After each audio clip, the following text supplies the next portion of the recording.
Let's talk about Drake. He has officially announced the Iceman album. It is coming out on May 15th, which is roughly a month, well, basically 3 weeks from now. First, let's talk about the records he's breaking still. And then I want to talk about the Iceman album and what I expect from the album. So one thing is Nothing Was the Same is breaking records, which is my favorite Drake album. And this is what's happened. Drake has no shortage of impressive feats to brag about. And recently, he added one more to the list. According to Hip Hop All Day, his 2013 album, Nothing Was the Same, has now spent a decade charting on the Billboard 200. He managed this with Take Care and Views too, making him the only rapper in history to have more than one album reach this milestone. This isn't the only accomplishment Drake has to celebrate these days either. Earlier this month, he also broke his own personal streaming record on Spotify. He reached a whopping 88.74 million monthly listeners on the platform. This is more monthly listeners than any other rapper has had in the past. His previous record was 88.71 million monthly listeners. Before that, it was reported that Drake is on track to have the biggest streaming year for a rapper ever. He's already surpassed 5 billion streams on Spotify so far this year. Okay, that's all cool, but I'm glad that Nothing Was the Same gets the same praise as, I guess, his critically acclaimed Take Care album and even Views. Views just had a lot of major hits for him with like One Dance, Hotline Bling. I think those were the two major. One Dance is his biggest song in his career in terms of streaming and just where it placed first #1 record ever for him on the Hot 100, so on and so forth. So that's why Views is up there, but Take Care and Nothing Was the Same, I feel like those are good debates for Drake's best albums to me. But yeah, shout out to Drake for that. Let's talk about Iceman and what to expect with Iceman, what I expect. May 15th is the release date. He's released some interesting, like when the guy found the release date, whatever, from the, first off, the promo for this album is very good. Dropping random ice block that's huge, just not one ice block, but a bunch of ice blocks stacked up and telling people that, hey, when the ice melts is when the release date is. Genius marketing, because other companies are, trolling and having their fun with that and doing their own kind of promo relating to that. Then you got a bunch of streamers going there trying to break the ice, fans and all that stuff. So great promo, probably just it's a genius idea overall. Like it's a fun idea, something different, right? So that's cool. Then we get the release date. The streamer, whatever, finds it, which I think it was all planned and set up. Then goes to Drake's house, goes through the booklet, and there's a lot of like little clues, right? And the clues that are there, there's like a crosshair pointing at a Pinocchio, which some people assume is about Kendrick Lamar. There's a few hints here and there. What's the Dirt is claiming that it's going to be a double album due to the contrast in colors. Like he'll use red and blue on some stuff. And, maybe the blue album is more calm, chill Drake, and maybe the red album is the fire album. I don't know. Who knows? I'm just throwing shit out there. But regardless, I want this album to be not a double disc. That's the first thing.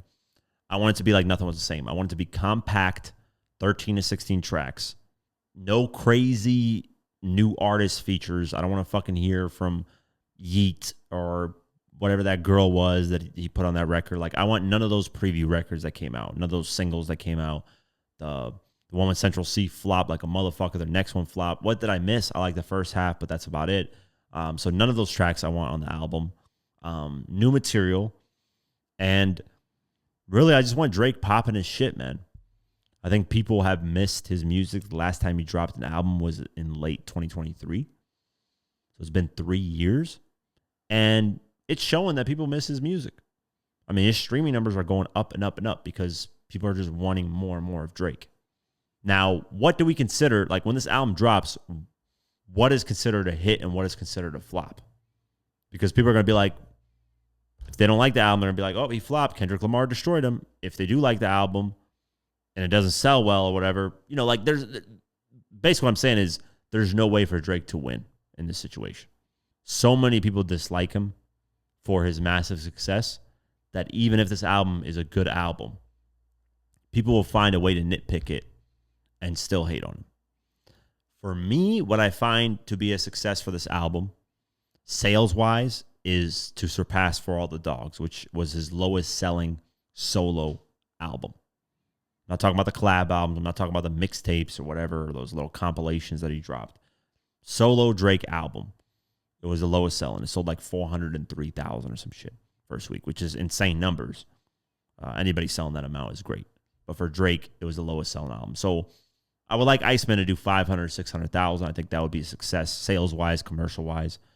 Maybe have a number one hit. That would be a good success. Overall, though, I just want the album to sound really good. I don't want that new generation sound. I don't want, like, just be Drake. You know, give us that Take Care, Nothing Was the Same. You know, give us stuff like that. Features, please no Sexy Red. Please no Yeet. Please no, I don't fucking know, man. Just whoever he features that is like garbage, which Sexy Red and Yeet, I'm not a fan of at all. Just make it more of a mature album. Do I want him dissing people? Yeah, I would love an aggressive album dissing people. But if he doesn't, I'm not upset about that either. I think he is going to subliminally diss some people. That's just, for all this time, it makes sense. But there's a lot of massive pressure on him, man. Just massive pressure. And I think no matter what this album is, people are going to complain regardless. He's just at that stage in his career where a lot of people don't want to see him succeed. So no matter what he does, people are still going to find a way to complain about the album. Regardless, I'm excited. May 15th. I would stream, but it's late at night, so I'm probably not going to stream. Maybe I will. I don't know. We'll see. But regardless, man, shout out to Drake, all his accomplishments. And speaking of accomplishments, Spotify released their list of the most streamed artists. And this is the official list from Spotify. And you got Taylor Swift at number 1, no shock. 2 Bad Bunny, 3 Drake. So Drake is officially the most streamed rapper, no surprise there. But in terms of rappers, this is what's interesting. Eminem is at number 9. So Eminem is right behind Drake. If you go like only rappers only, it goes Drake, Eminem, Kanye, Travis Scott, Kendrick Lamar, Future, Juice WRLD. So first off, Juice WRLD is a huge impressive because he died and barely had music out at the time. And Eminem is impressive. Eminem literally came out in 1999.